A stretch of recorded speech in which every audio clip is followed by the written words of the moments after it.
Isang mapagpalang araw sa ating lahat. Ito nga yung pangalawang araw ng paggawa ng bahay ni Tate Antonio. Sa aming pagpunta nga sa kanila ay nabutan naming nakaupo sa labas. At ito daw talaga ang kanyang tambayan lalo na kapag ganitong oras. Siguro nagpapahangin at medyo mainit na nga ang panahon ngayon. At tamang linis naman si Nanay Gloria. Bali nga nagulat pa ako dito dahil medyo maliwalas ang paligid dahil tinanggal na ang mga damo nito. At isa rin talaga nakakatulong sa pagpapagaling ang kalinisan ng paligid. Kaya pag natapos itong bahay na ito ay malilipat na siya sa maayos na tahanan. At hindi na nga mamproblema kapag umuulan. Ngunit napansin ko nga itong si Nanay Gloria dahil mula nung naggawa kami ng bahay, napansin ko napaka-busy nga nitong si Nanay Gloria dahil siya lang talaga ang inaasahan ni Tate Antonio. Iba rin talaga ang kasipagan ni Nanay Gloria. Kwento nga rin niya na hindi po pwedeng tumigil lang sa bahay dahil kailangan niya rin magtrabaho. Naalala ko nga sa kanya ang aking lola na talaga naman maghapon din naglilinis ng bahay at mga bakuran na kapag nakaupo lang at walang ginagawa ay mas lalo raw silang nanghihina. At kung minsan nga ay mapapagalitan dahil sa maling ginagawa. Pero habang tumatanda tayo, unti-unti nating naunawaan kung bakit sila ganon. Dahil minsan, pinoprotektahan lang nila tayo sa kung ano pwedeng mangyari sa atin. At isa rin yun kung paano nila ipakita ang pagmamahal sa atin. At ito nga yung sementong nilagay namin kahapon ay matigas na. Pwede na nalagyan ng haligi kaya sinumulan na rin Tate Rene lagyan ang bawat haligi nito. At isa rin talaga ito sa pinakamatagal gawin. Lalo na kailangan pantayin at ilibel ang bawat haligi. Pero once nga na maayos lahat ay dire-diretso na ang pagpapako. At itong bahay na ito ay kakaibang design nga sa mga nakaraang pabahay. Kaya nakaka-excite na rin matapos ito. At salamat din talaga sa ating mga sponsor na patuloy gumagabay sa atin na hindi rin naging posibleng mangyari ang mga ganitong bagay.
Yan ka na rin nanay matulog ay.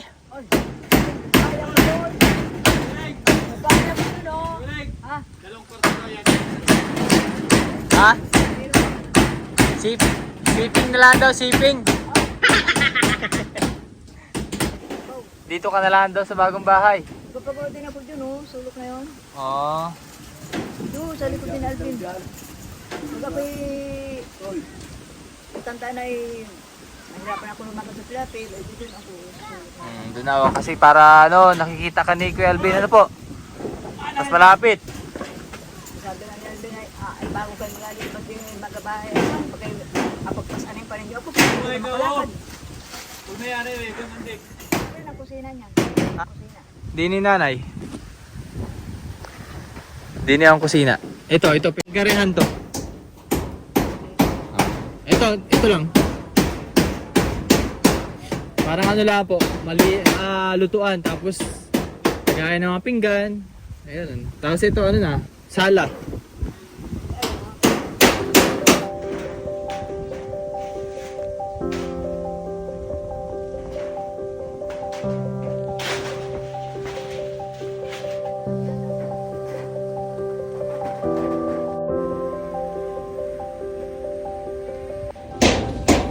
Nanay? Nanay? Bakit? Bakit daw? Ano po nangyari? Nalamig daw. Lamig. Hindi mo, inabasa ko na rin. Ano po yan? Redoxopilin din, oh. Ba't iba rin? Daho. Redoxopilin din rin. Ano po? Ito galing na doon kay Kwan. Sino ano? Kay Ibang brand lang po yan. Ibang brand. Kay Barbon. Napainom ko na yung pagpa-check up noon at naubos na yung galing sa community. Ay galing sa Barbon. Ay yung dating Ano po yan, nanay? Ibang brand lang. Pero Doxopilin din yan. ay 400. Doxopilin. Ito nanay, oh. Ano yan? Jacket. Yan ay matagal ng ano. Sa kanya? Sa kanya. Jacket mo Pasal po na kay tatay, Antonio. Nakalabog pala yan ay. Ay, may siguro may lagnat na ilalim. Oh, tabi dyan. Ere, ayaw namin mo mamaya bago matulog. Ay, may kanin ka ba ba? Zero pa. Nakapanis natin nga muna. Ako nagkakain pa. Sige, yan. So, thank you very much sa ating anonymous sponsor din po at nagbigay ng jacket. Oo, galing sa kanila. Wala ko rin lamig ay. Pagkahangin. Ay mag-jacket po para at minom ng gamot. Baka ikaw ay may lagnat na ilalim. Hindi mo lang nararamdaman. Nainit ang Baka po katawan. nanay sa sa bagay. Oo, yun na. Sa bagay na rin. Yan, ay sabi ko noon, ang kwento ko sa iyo, naulit ko lang. Sabi ko, bukas na malabas. At daw malilibot nga ni magagaamit si Dr. Birong. Ay, nagkakuha na sabi, kaya ko na ang ginaganon ko, may panibagong check-up yun. At ang isa pa, in-x-ray na uli yan doon. At ang nagpa ko ng x-ray ay si Dr. Birong. At sabi, in-x-ray na ba yan? Oho. Ay ulitin, x-ray ulit. Yung pagka-x-ray na yon ay di hindi napunta. At ibang doktor na paroon. Kaya gusto ko sanang intayin ng Lunes. Ay rin na may kaya na ro eh. Pauwi agad. Gusto mauwi at nahili ata sa katabi namin tatlo. Tatlo yung papat siya. Paano gagaling tatay nung kailangan mo? Mamating na ulit ng doktor para alam natin kung anong susunod na Yun na. Siyempre, pag lumahibot Hakbang. si Berong, may resitang panibagong gamot at check upin siya. kasi sayang yung pagkakataon na nandun ka na sa ospital, matitingnan ka ng doktor. Ay, sus. Ay, tapos pala gusto mong umuwi. Paano yung magkaroon ulit ng problema, di balik ulit dun? Hindi na nakita kung ano ang kunay. Resulta ng padalawang x-ray. Hindi na nakita. Pero next ray. Oo, dalawa. Padalwa yun. Simula nung dumating, pag hindi Hindi na nakita yung resulta, nanay. yung padalwa, hindi na. Ay, sayang. Ayun nga eh. Kaya gusto ko sana maintain ang kinabukasan o kaya hanggang Lunes o Martes ay si Birong dahil Lunes at Martes napunta doon. Nag-around sa mga may sakit. Opo. Parang pagkita nga kwento, wala namang paglagyan ng mga kunay. Gusto ay apurado naman pag ginusto gusto. Magaling. Hanggat may nag-aalaga po. Sabi ko nga Hanggat hindi si Nanay Gloria, pag ako mandi matanda na at ako'y unang nawala siya. wala na mag-aalaga. Ano po? Ang pababayaanan ka na. Wala na. At isa pa yon, sabi ko, ikaw ay matanda na nga ni. Saan baga ang punta? Lahat ay doon. Sabi ko, pag nakita sa senior, ikaw ay magbigay ka ng hulog-hulog sa Card. kahit sa Excel yung Insurance. doon saan ba kayo? Sa Excel ang tawag din doon to sa insurance. senior citizen. Dati noon yung aking ina ay nawala na rin na 5,000 lang hanggang sa naging 6. Ngayon 10 na. Ay sabi ko mag-utay na maghulog at yung hindi mo akalain baga ay hindi na mong problema yung mga anak. Ilang tulog na lang tatay, makalipat ka na sa bagong bahay mo, ano? Sabi ko nga sa kanya, magpagaling ka. Pagaling muna siya. At ikaw ay malipat sa bahay mo, ay maganda bagay yung ikaw ay walang nararamdaman. Ay baka ay kalipat-lipat mo pa, ay nakagulong ka na doon at Sus ko po. Eh kaso mahirap na yung kanyang sitwasyon ngayong baga. May hina na. Ano? Ang sabi nga ng Dahil sa sakit niya. sabi nga ng doktor. Bibili po ng banig. Mabila daw naman ang banig. Banig. Ay, ako. Ang sabi ng doktor nga ay. Ay, ang sabi daw nga ni, sira na ang baga niyan. Puro plima na. Oo. Ngayon, pinag-x-ray ni Biro nga ni, hindi ko na alam kung ano resulta. At ari nga ni, gusto nang umuwi. Ayan, so ito po yung kabuuan ng pangalawang araw ng paggawa ng bahay ni Tate Antonio.